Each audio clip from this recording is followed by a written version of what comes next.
Innamal a'malu binniyat. Makanya Pak, dalam kondisi sehat sibukkan sampai pada yang hal-hal yang positif, yang dekat dengan Allah. Nanti begitu sakit tetap pahalanya ngalir jemaah sekalian. Ya, kira-kira begitu logikanya Pak. Nah terakhir, apa yang terakhir jemaah sekalian? Allahu Akbar.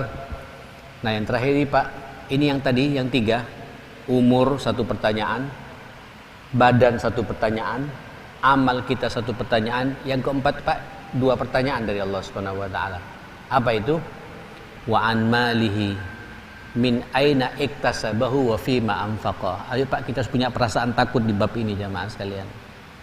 Hartamu, rezekimu, uangmu itu pertama ditanya oleh Allah, dari mana kau mendapatkannya?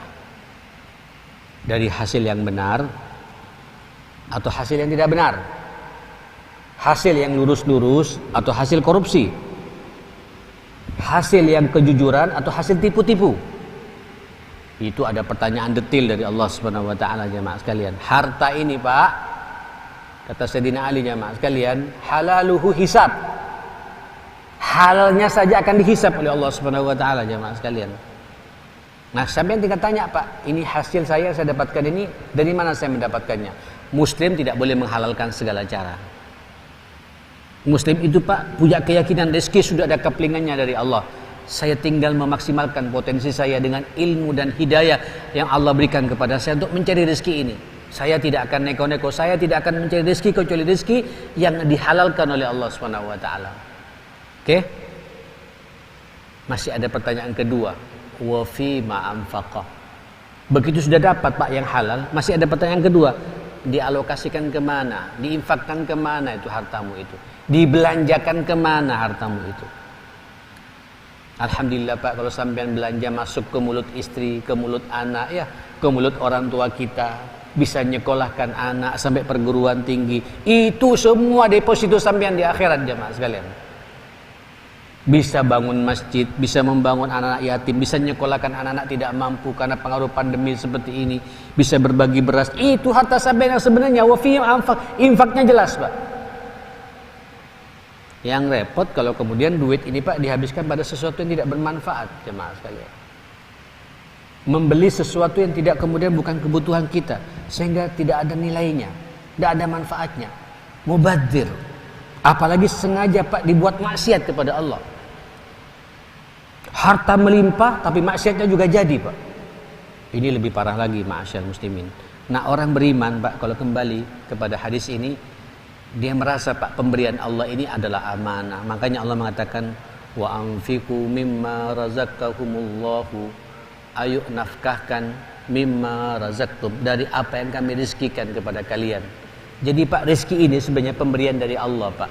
Allah nitip kepada kita.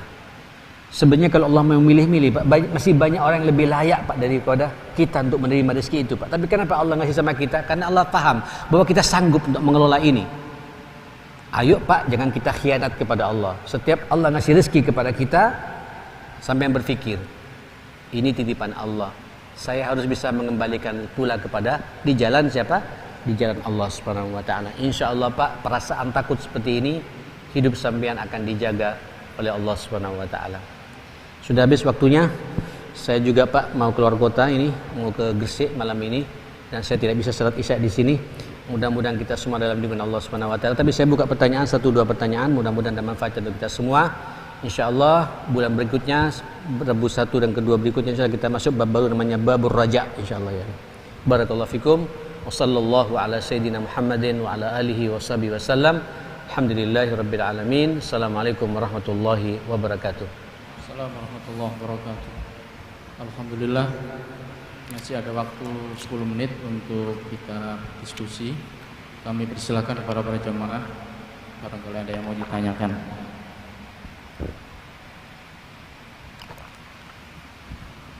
Terima kasih. Assalamualaikum warahmatullahi wabarakatuh. Ustaz, betapa dahsyatnya ya waktu yang diberikan kepada kita manusia, setiap detik begitu berartinya untuk kemudian berhadapan dengan masa depan, kehidupan kita sesudah kematian tadi yang disebut oleh waktu Pak, masalah waktu ya. Oke. Nah ini kaitan dengan amal Pak, tadi yang punya nilai. Sebab saya pernah juga membaca hadis kaitannya dengan betapa amal itu nanti ketika dihisab oleh Allah itu dicontohkannya orang yang ahlul Quran, orang yang ahli sedekah, orang yang berjihad gitu. Kemudian kadibta, kata Allah, iqal dusta, dimasukkan ke dalam neraka. Atau satu sisi ada orang tuh, lihat ahli surga, lihat ahli surga, pekerjaannya tidak nampak. Dia hanya setiap mau tidur kemudian memaafkan seluruh siapapun yang pernah berinteraksi dengan dia. Tapi Rasul menyatakan dia ahli surga. Ini sesuatu yang nampaknya hati, ini urusan hati itu. Sejauh mana nanti urusan dengan takutnya kepada Allah kemudian lahir, karena hati itu begitu menentukannya, padahal kita sulit sekali kemudian untuk bisa mengontrol itu. Terima kasih. Assalamualaikum warahmatullahi wabarakatuh. Pak, ini kaitannya dengan masalah niat, masalah keikhlasan. Nanti memang ada contoh orang yang suka berinfak, orang yang mati syahid, orang yang alim, orang ahli baca Quran. Semuanya ditolak oleh Allah karena Allah tahu betul bagaimana isi hati orang itu. Tidak ikhlas karena Allah. Dan dinafikan semuanya, akhirnya mereka masuk nyemplung dulu ke neraka. Karena dia ada syirik kecil kepada Allah Subhanahu wa taala, yaitu syirik niat. Tapi Pak, kita manusia ya. Insyaallah. Makanya Pak, kalau udah bicara masalah hati, yang tahu ya kita pribadi dengan Allah Subhanahu wa taala. Ukurannya bukan orang lain. Kalau bicara ikhlas, sampai untuk melihat bagaimana saya ikhlas atau tidak, yang tahu siapa Pak? Ya saya pribadi dengan Allah Subhanahu wa taala. Sampai hanya bisa melihat saya, tampilan saya saja Pak. Tapi bagaimana isi hati saya yang paling dalam, saya tidak bisa membujui diri saya sendiri. Saya tidak bisa membohongi diri saya sendiri gitu. Makanya Pak, perbanyak istighfar kepada Allah Subhanahu wa taala. Ya Allah, beri kami ketulusan dalam amal ini. Memang ini paling berat memang Pak, yang ditakuti oleh ulama-ulama salaf kita. Tapi insyaallah Allah punya sifat Ghafur, Allah punya sifat Rahman, Allah punya sifat Tawwab. Kadang-kadang manusia suka dipuji Pak, termasuk yang berbicara nih Pak. Dan juga tidak suka dikritisi sama orang, dicemooh sama orang. Itu manusiawi. Yang penting sekarang bagaimana ketika kita dicemooh, kita mengatakan tidak apa-apa saya dicemooh sama orang, yang penting saya tidak dicemooh sama Allah Ta'ala. Ya, orang memuji, orang itu tidak tahu ya bagaimana isi hati saya. Ya mudah-mudahan benar omongan itu, tapi yang tahu betul isi hati saya sendiri. Dan saya istighfar kepada Allah. Saya kadang-kadang masih ada pamrih dalam amal saya. Insya Allah Pak, kalau kita terbiasa seperti itu, lama-kelamaan kita akan menjadi ikhlas dalam hidup ini. Dan mudah-mudahan semua amal saleh kita diterima oleh Allah Subhanahu wa taala karena ketulusan kita insya Allah. Satu lagi Pak. Monggo.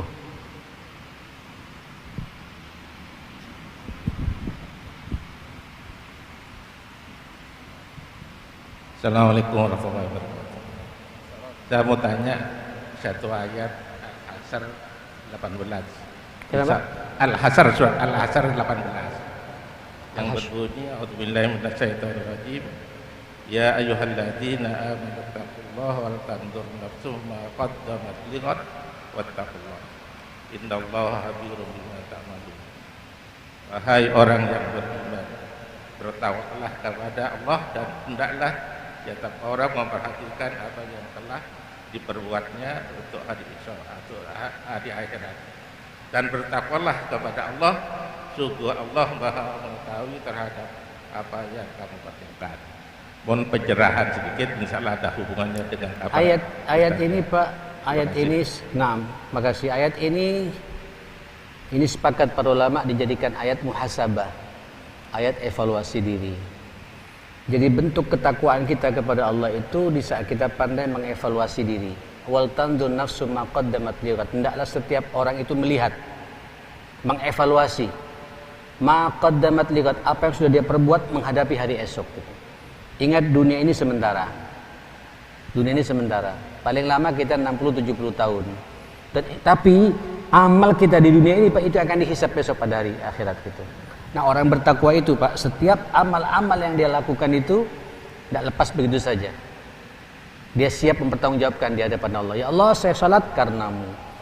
Ya, orang yang baik Pak, sebenarnya Pak, nanti malam sebelum kita tidur Pak, evaluasi Pak dari subuh sampai ketemu isya sekarang. Mana yang lebih banyak amal saleh saya dengan amal keburukan saya itu. Kalau banyak amal salehnya, bersyukurlah kepada Allah dan minta pada Allah, mudah-mudahan ya Allah besok lebih banyak lagi amal saleh. Paling tidak istiqomahkan saya di atas suasana seperti ini gitu. Kalau banyak dosanya Pak, istighfar kepada Allah Subhanahu wa taala. Ternyata hari ini lebih banyak dosanya daripada pahalanya gitu. Beristighfar kepada Allah dan punya keyakinan ini malam terakhir. Besok saya akan dicabut nyawa saya. Munculkan perasaan seperti itu sehingga taubatnya Pak betul-betul taubat kepada Allah Subhanahu wa taala. Itu makna dari surat Al-Hasyr seperti itu. Wassallallahu ala sayyidina Muhammadin wa ala alihi washabihi wasallam. Alhamdulillahirabbil alamin. Saya mohon maaf semuanya. Assalamualaikum warahmatullahi wabarakatuh.